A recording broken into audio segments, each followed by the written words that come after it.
Hello, everybody, and welcome back to the Her Story Online Summit. This is Gertrude Matcha here in beautiful Melbourne, Australia. And today we are graced with the presence of yet another fascinating speaker. Welcome, welcome, welcome to our tribe, or rather, welcome back to the tribe. Terri is known to our community. She has spoken in Washington, D.C. She's committed to lots of events online. Terri, it's wonderful to have you back, my sister. The stage is yours. Thank you, Gertrude. It's good to be back, even though we talk almost every day. My name is Terri Weems, and I reside in the United States, in the state of Indiana, with my husband of 38 years. My degrees are in business education. I'm going to tell you a little bit about me before I get started. Um, Realizing that the educational system was changing, I sort of decided teaching was not for me. But although I still give advice and still try to instruct and still have that teacher mode sometimes, but I decided that I needed to just grab a hold of everything I possibly could while I was training. I have two degrees in business education, but I always had a problem. At 71, I walked off of a job and retired for the third time. You believe that? It took me three times to realize that I didn't need anybody taking my skills and doing whatever they wanted to do with them.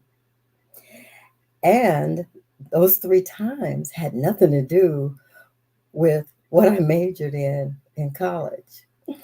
Um, I've been a recreation director for the parks, my local park department. The second one, someone asked me and said they needed a little help, and I decided I was going to do business consulting. And then I decided we needed to part friends because that wasn't quite working out on his end. He wanted me to do the same thing that he was doing already instead of something new. So we parted as friends. And then the third position that I retired from was in a living, assisted living facility. Now, that has nothing to do with business education, although it did have to do with recreation, which I did learn those skills when I was in the parks department. So I took that basically because somebody needed my help. And when I had retired from the parks department, I was talking to my mother and I kept saying, I got all these skills. I really don't know what I'm going to do or what I'm looking for or how I'm going to use all these skills. And so she told me that I need to sit still and I need to pray and I need to listen. My skills range anywhere from being dean, academic dean of students in a proprietary college, a motivational speaker, a political campaign manager. Now that's in addition to all the accounting and all the other teaching skills that I have. I've also done conference coordinating. Um, I've been a caregiver not only for my brother but for my mother, and I've just done so much and didn't know what to do with them. Every time they threatened to to lay us off or give us furlough days or whatever, I always just took a vacation and went somewhere because I wasn't worried about losing my job simply because I had the skills. And so I became a lifelong student. I've taken classes in grant writing, I've written grants, oh gosh. And I'm not saying all this to be bragging, but to point out that at 71, I had had enough, finally. And then that's when I began to try to finish writing my book. What I learned by sitting still is that I need to use my purpose in life is to help whomever, whenever, and wherever I can. I don't worry about if it's pay, or because I'm also executive director of a nonprofit organization and I volunteer. And so I just do whatever I can for anybody, because people had to do that for me. They had to teach me all these things. I would just, and Gertrude's one of them. When our paths finally crossed, she told me, there is no way that you should be retiring. And so I became a member of the Her Story tribe. And we've done so many wonderful things besides finishing my book and helping me with my book. But we met at a time when I was going through, um, oh gosh, a little dark moment with a friend that I'd known for quite some time, and couldn't understand if it was me, if it was her, or who it might be. But I've always been a person to analyze things, and I analyze situations all the time. And so, um, another friend of ours, a mutual friend who happened to also be one of my sorority sisters, she contacted me, or I contacted her and said, "Hey, I need to talk to you about this business of writing. I'm thinking about finishing this book." And I had told her about it beforehand.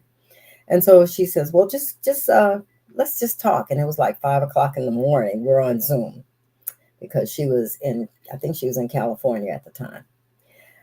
So we hashed out everything, and she said, "Oh, just write the book.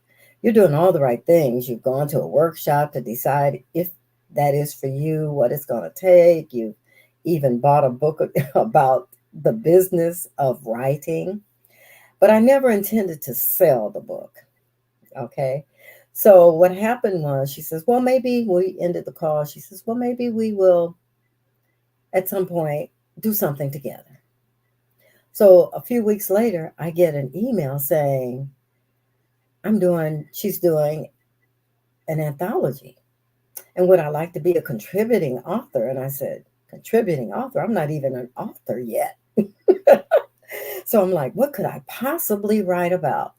And it had to do with sacred promise, something that you've told yourself that you've gone through, and you're with any help you need, you're not going to have to go through that again. You're going to keep your eyes open.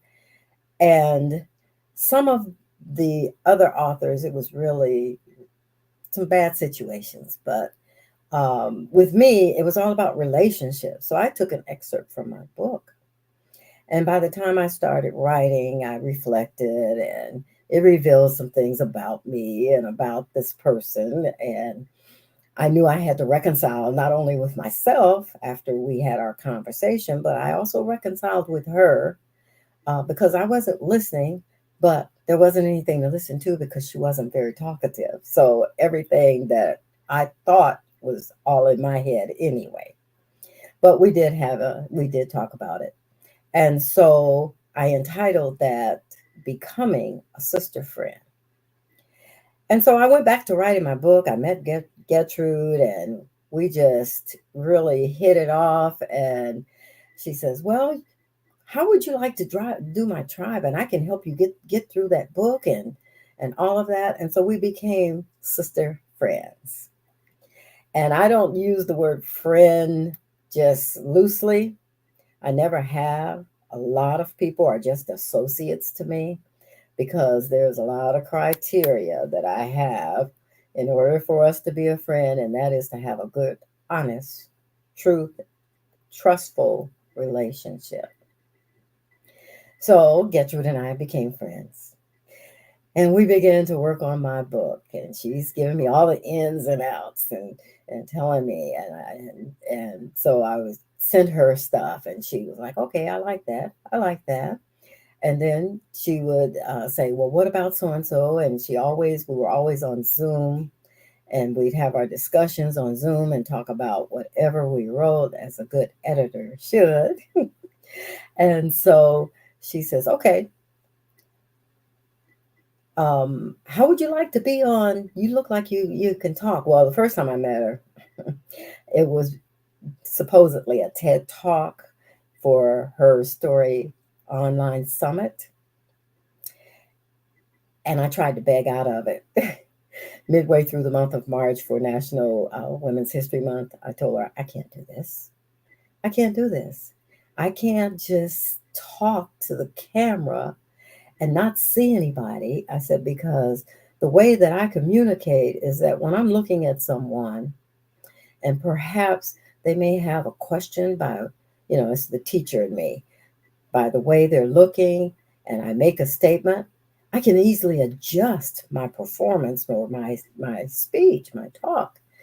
So anyway, she tells me, well, you're on at the end of the month, so just send me what you have. I went like, okay. So after 6 times, I finally sent her something. And so we talked and we talked, and she says, oh, I see what you mean, because you just have so much energy. You just can't sit there and just talk, talk, talk, talk, talk. And which I'm sure everybody that's watching this right now is saying she is really silly. But I didn't used to always be this way. I used to Oh. be kind of introverted. But now, and especially after being with Gertrude, I've learned how to read bios, operate StreamYard, and I just can bring people in and out and have panel discussions. And when her um, system is, because I'm in Indiana, she's in Melbourne, Australia, and sometimes, computer technical glitches and all of that. And she'll text me and say, okay, I'm having issues. I say, oh, I got it. No worries.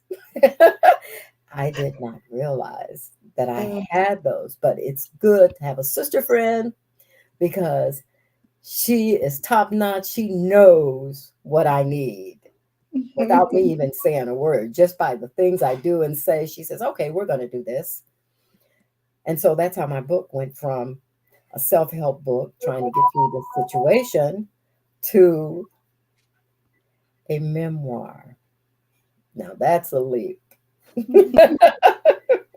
Oh, Terry, I absolutely love reconnecting with you. When I tell people that, you and I met, I think the first time was in, where were we? In Minnesota, right? No, physically. We met Yeah, face to face, physically yeah, met in in Minnesota. Minnesota. Yeah, but And we had then already done that project together. and Uh-huh. then we did Washington, D.C., the Her Story Oh conference in yeah, Washington, we did that one D.C. together. And then And you flew all the way to New Zealand, you remember? And then we came to Australia together. So we've been on quite a few adventures together. And you're just one of the most incredible women I have ever met. thank you. Now, when they say that age is just a number, it's really true because when I look at the way you live your life, it is truly inspiring. But I'm sure a lot of women who are listening to us speaking right now are wondering, how old is Terri? Where does she get her energy from? Please tell us what your magic formula is. Okay, I am currently, in August, I turned 75. Oh. I've always taken very good care of myself, health wise. I try to maintain my health. In fact, I didn't start getting a pill until I was 71 now. Uh, Explain that to me. But anyway, I already know my blood pressure was already up. My brother had passed 2 years. Here we had COVID. Then my mother had dementia. Well, yeah, my blood pressure is up. Plus, I gained 50 pounds too much. COVID I'm did that to down all now. of Thank us. you. But I gained 50 pounds too much, and I knew I had to do that. So I understand the pill. But, doctors, they just like, you got to take this pill. She can't take me off of it. 5 milligram pill is not doing a lot at this point because my blood pressure is stable. But the thing is to know who you are. My mother taught me that. She put that into me. You can be whatever you want to be. And that's one reason why I try to educate myself, because as an African American Black girl, that's one thing they can't take away from me back in the 70s. They cannot take that, they couldn't take that away from me. And I clung to that, and then I gave them more reasons to have to try to figure out how to take out all this stuff. Like somebody told me during the one time that we did, uh, we had slight layoff. They reduced us down to 4 hours for Mm. 4 days. And I took off and went to California golfing with the girls.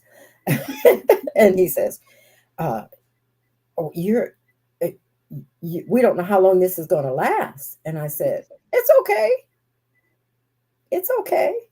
And he says, "Well, why are you doing so?" I said, "I'm not afraid of trying to find a job. I've got skills. Okay. I've got knowledge. I can find a job," which is quite evident when I went into the assisted living facility, and then I decided I was going to be a business consultant. So you have to know you have to know your limitations, and you have to really be honest. You really have to look in the mirror and say, Yeah, and a lot of times people don't really, what they see in the mirror is really not sometimes who they are, yeah. because we can all put on clothes and makeup and all that stuff. And then when you get down to the bare bones, the heart, what does your heart say about you? Mm. Yeah. So Now, you mentioned being a lifelong student. How has this mindset shaped your ability to adapt to new challenges in your career and personal life? it helps me because if I run up against a challenge or a profession that I think I might like, Mm. being able to study it, dissect it as a student, try to figure out what are my benefits, what are the disadvantages for switching from this job to that job. I take a look at the market, a lot of times, but then sometimes I just don't take a look at the market. I just say, I just want the experience. And so I've been fortunate enough to be married for 38 years, and he's happy. He's happy as long as I'm happy. It's nice. And you've talked to him on the phone sometimes, and it's like whatever she wants to do is fine with me. So how they always say, a happy wife, happy life. Mine is a happy husband, happy life.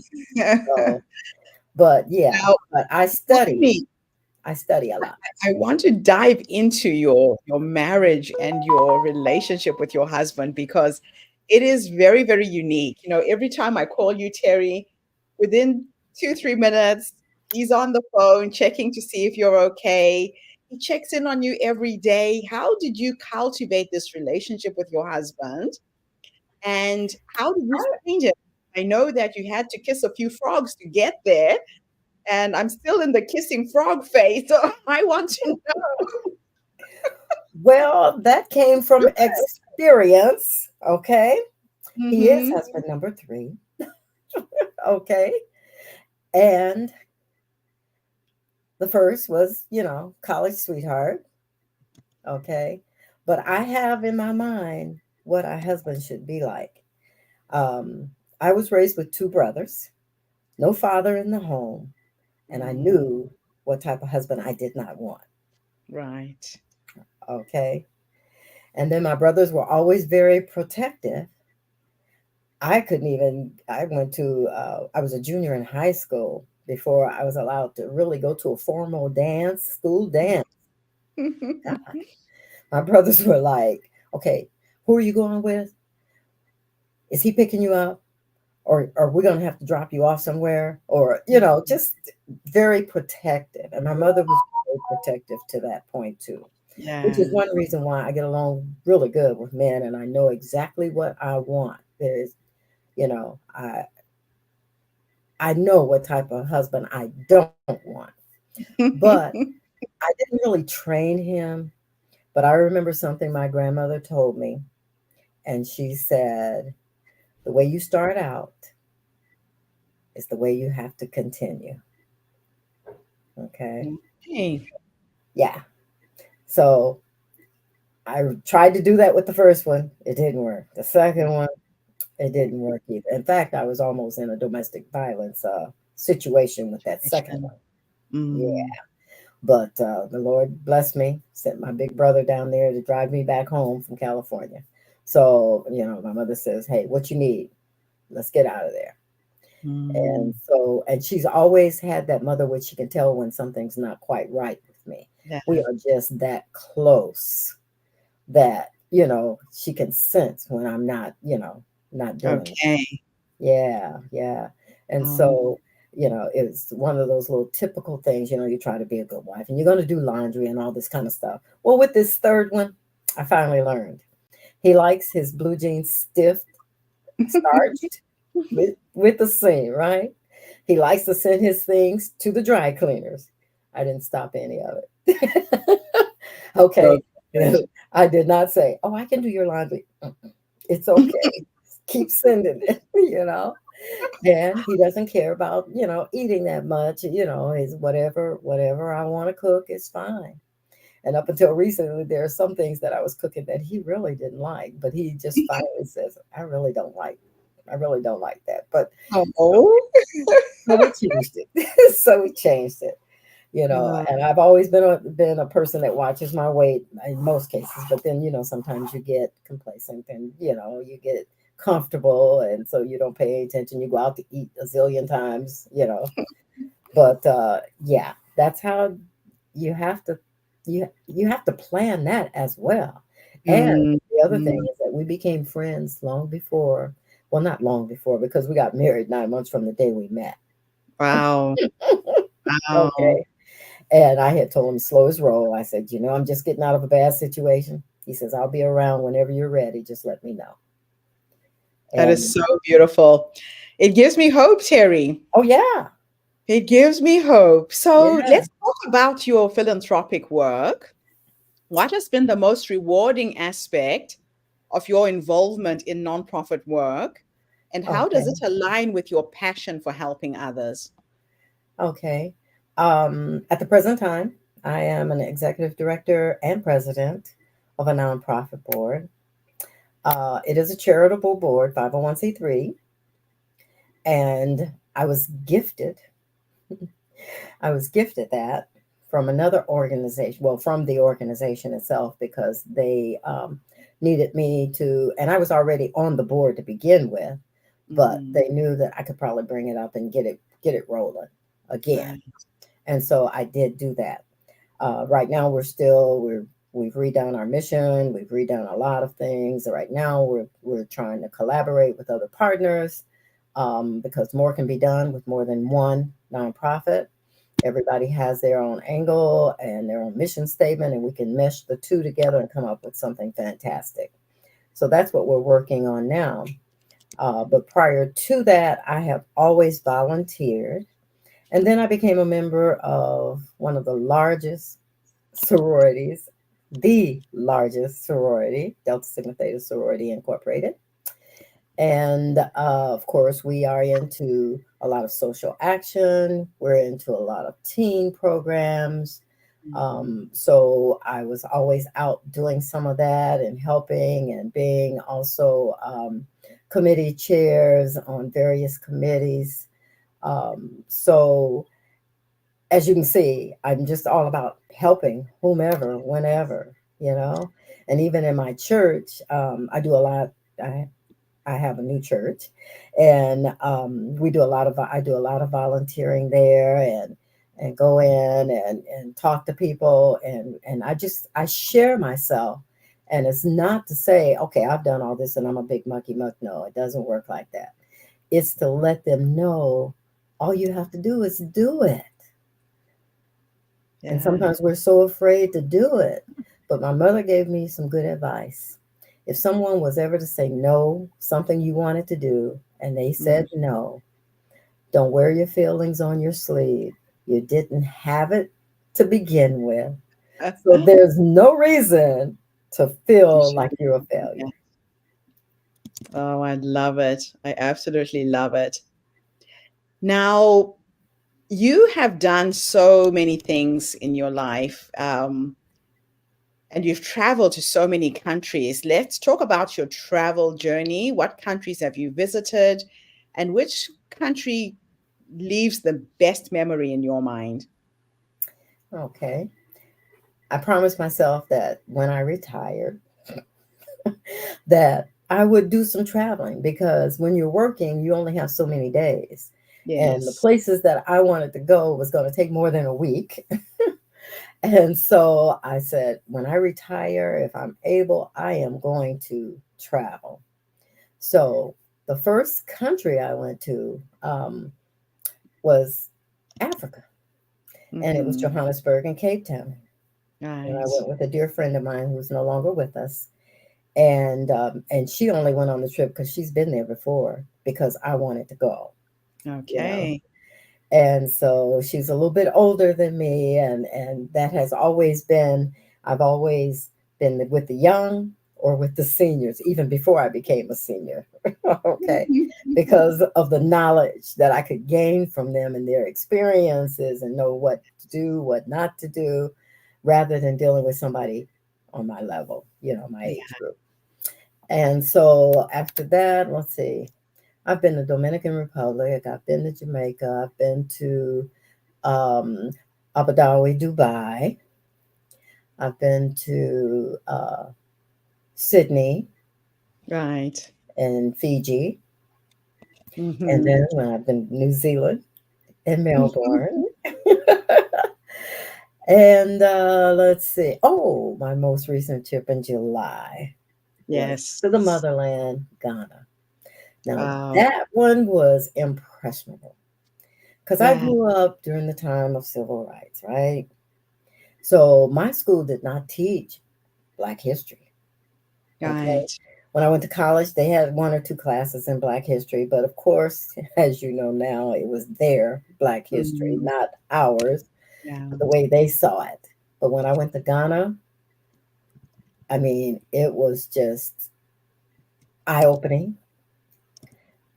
There was a young girl with us, and I think she might have been in her 40s, and she was pacing when we went down in the dungeon and Mm. everything. And she was pacing, and I said, "You're having a hard time."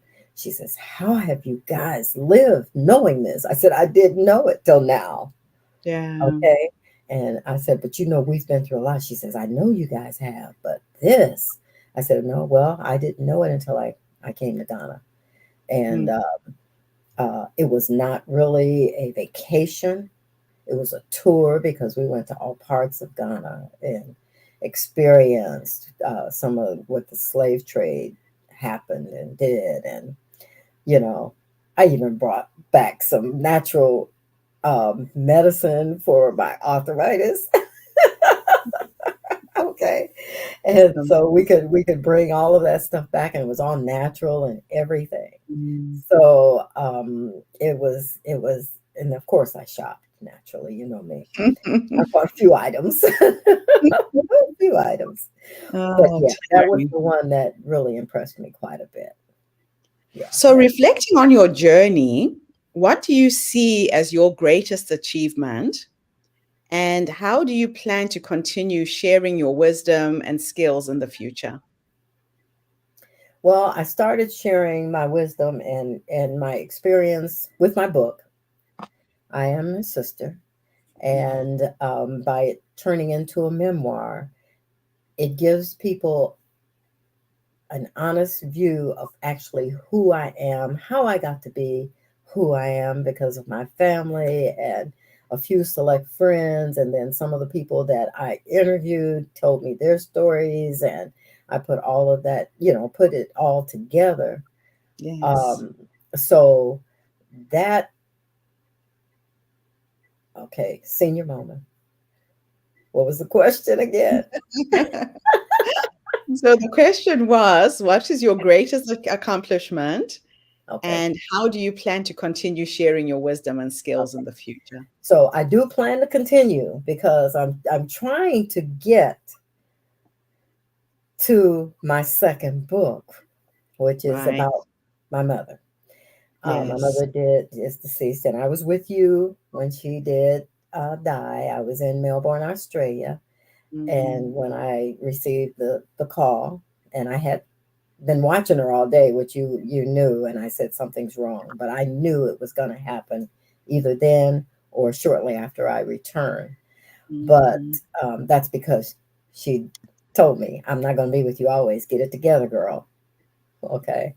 So that's, but I do plan to continue sharing myself in hopes that people will um, say, okay, so that's good advice. And then they don't have to pay me for it because, I just talk a lot and I just start Mhm. conversations with people and I'll say, oh, really? Really? Well, you mind if I give you a few words that help me, and I share of Yeah. myself freely, and I am very transparent. There's no guessing about who I am because if something comes up, it comes out.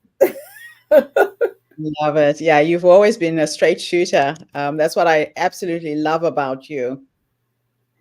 Well, Terry, thank you so much for coming and sharing your story again with us, with the community. It always gives me great pleasure to keep reconnecting with you. And hopefully, if I come to the States in October, well, we're already in We're in October later this October. month, yes, I'll get to see you. But thank you so much for being with us today. Okay, and if anybody wants to um, take a look at my website, it's terriweems.com. And it's got a few other little nuggets in there as well. And you can send me a message. We can talk. You can even purchase my book, which is also on Amazon, by the way. And then, thanks to Gertrude, I we did a gratitude journal before I even printed the first page of my book because she was in Minnesota. She was doing um, uh, a book signing and also some other stuff. She decided, well, we're going to get you a book and you're going to do a book signing too. So, so we did a gratitude journal, and all of Wonderful. that has been published, self-published on Amazon. So, um, she's a sister friend for life. We already know that. We call each other sis. We talk about all kinds of things, which is what sisters are supposed to do. Thank you so much, Terry. And thank you to everybody who's tuned in. I'll be back again tomorrow with yet another amazing guest. In the meantime, have a fantastic day, morning, or evening, wherever you are in the world, and bye for now.